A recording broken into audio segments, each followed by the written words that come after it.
Hey everybody, it's Jodie here from Decorous Vintage Designs. I hope you're all okay.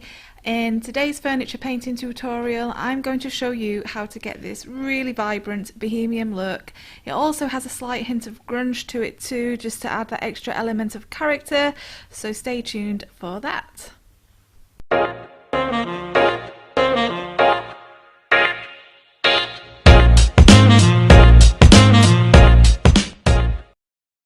Alright, so to get started with today, I have already given these drawers a really good clean, and you know me, if you've seen me before, then I like to just start by applying an overall base colour before I go in with my additional colours. Today's base colour is the Gulf by Dixie Belle, which is a very vibrant turquoise, and I really think this is going to be the perfect colour to layer others on top. So this wood is really thirsty and it's soaking up a lot of the paint, so I'm not going to bother with water today. I think that might just end up making the paint way too thin. So I am using a premium chip brush, nothing special, just a cheap chip brush, and I am brushing in all directions to create texture. And then once that has dried, I am moving on to my main colours. I am starting with cobalt and I am brushing that all on around the bottom, focusing mainly on the bottom drawer.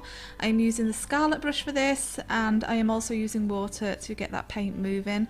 The reason why I am using a scarlet brush is because it is a synthetic brush, which means it's going to give me brush-free strokes overall, and also because it has quite thin bristles, it means that I can get into all of the cracks and crevices of this piece.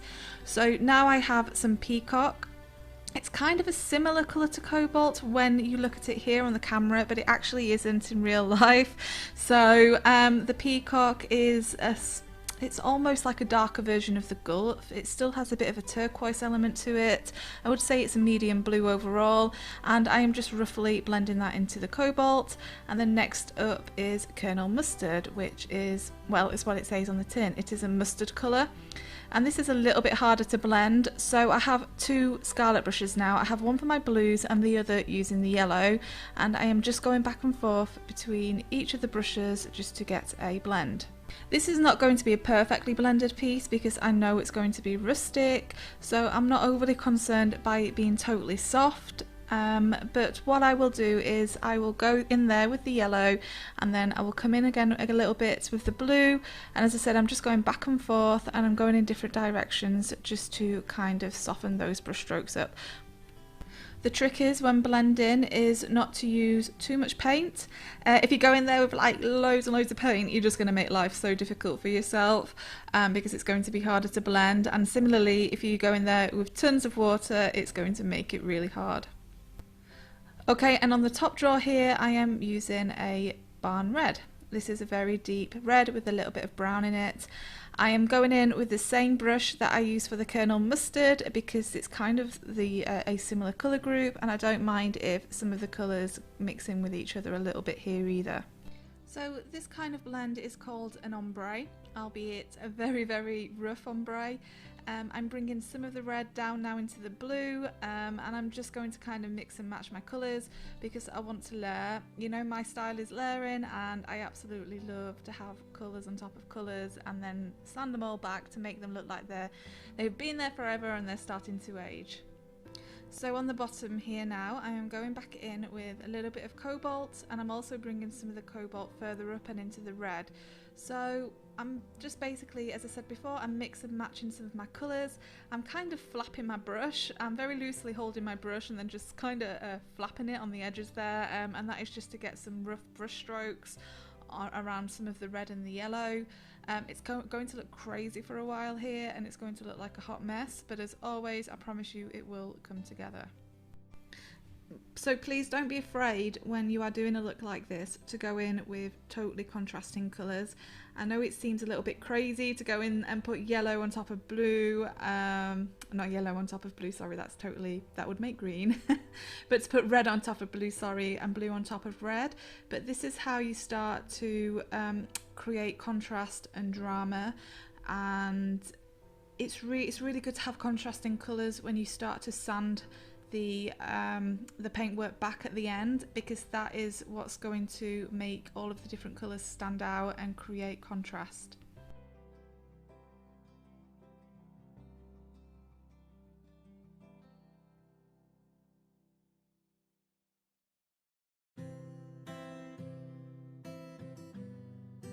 Alright, so what I have here now is another colour called Florida Orange, and this is a very pigmented bright orange colour.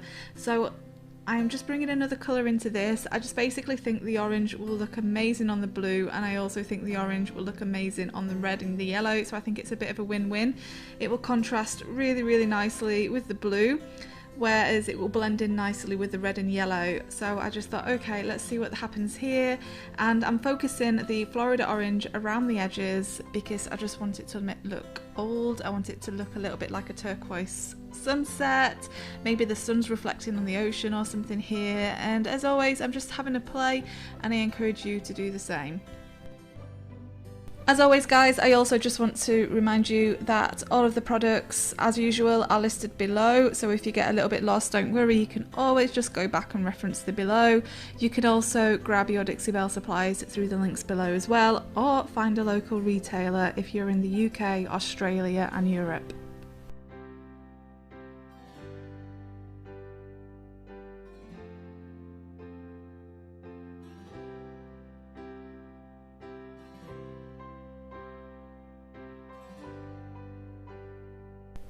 Okay, so what I have here now is a part of the transfer from the Boho Soul transfer, and I'm just going to stick this on the top. It's almost like a really cool headdress. It's recommended to leave your paint to dry overnight when you start to use the transfers. However, I'm in dangerous territory here because I just used a hairdryer. It was a little bit of a mistake because some of the transfer then peeled off. But that's the risk you take when the paint isn't completely dry, but that's okay, it's going to be a rustic look, so I managed to make it work. So when you use your transfer, you get like a little stick thingy inside, a little applicator stick, and it's just recommended to rub the transfer in sections, so make sure it's stuck down nice and secure, and then just rub from one side and then pull it back a little bit and then continue on until you are happy that you have full coverage with the transfer. So as I start pulling off here, you can see that some of this transfer just isn't sticking. So what happens if you go in there and your paint isn't totally dry is that the transfer will actually lift the paint off of the piece of furniture, which is not great. So definitely just make sure that your paint is totally dry when you use a transfer, because you just don't want this. It's okay if you're going for a rustic look, more often than not you can make it work, but if you've got a really nice, clean, pretty, elegant piece, and that is not something that you want. Okay, and then what I'm doing now is I'm just burnishing the transfer, and I'm just going to go back in with some of my barn red paint, and I'm just going to very, very lightly paint over the top. I'm using a chip brush here because it's a natural bristled brush and it'll start to create a lot of texture. So I'm going to go back and forth as well between the barn red and the Florida orange, and I just want the transfer to look really, really faded. You will still be able to see it, but it's just going to look really aged and faded, so you can paint over transfers to get this effect.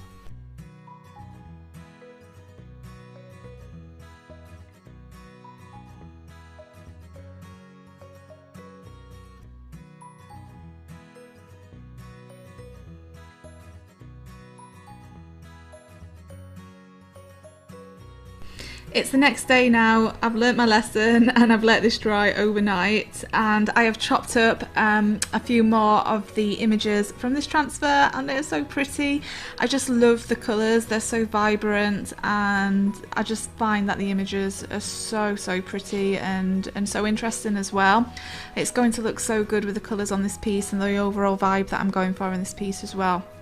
I absolutely love transfers where you get to chop them up and create your own kind of scenes and designs out of them, because then you never get the same design, it's always unique.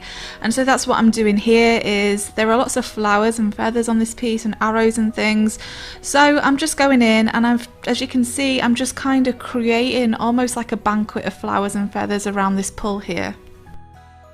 So you can totally get creative with this transfer. I can see it working in loads of different ways, and for me I was just like, okay, I had this whole image. I'm a secret Disney fan, actually it's not so secret, and one of my favourite films, even though I know it technically hasn't aged well, also I hear, is Pocahontas. But I always remember as a kid, I always loved, like, I had everything with Pocahontas on it, and I especially had like a cup and it had all those glittery pieces of leaves and things, you know, when she sings that song, song Colour of the Wind.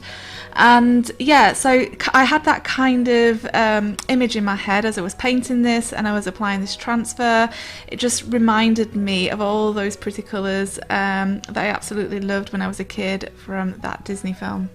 You can totally layer these transfers on top of each other as well, which I absolutely love because it just helps the transfer feel fuller. And also, when you have applied your transfer, don't forget to burnish it. And what I mean by that is that you just give it a little bit of a rub with your hand or even a Dixie Belle finishing pad, and that will just take out any like air bubbles, and it will also make sure that the transfer is stuck down and secure to your furniture as well. Alright, so now I've got all my feathers and flowers where I want them. I'm coming in with some more of my cobalt blue. So with some chip brushes, I'm very lightly putting all the paint colours that I had before on my chip brushes, and I'm just very lightly dry brushing them on over the transfers.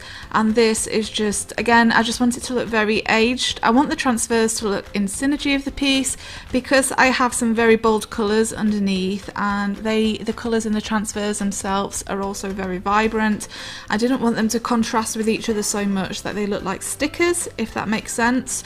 So I just went in with my original colours and I just did a some very light dry brushing over the top, and yeah, and then this will just create almost this faded look again, which I mentioned earlier, and it's just going to tone the whole piece down a little bit.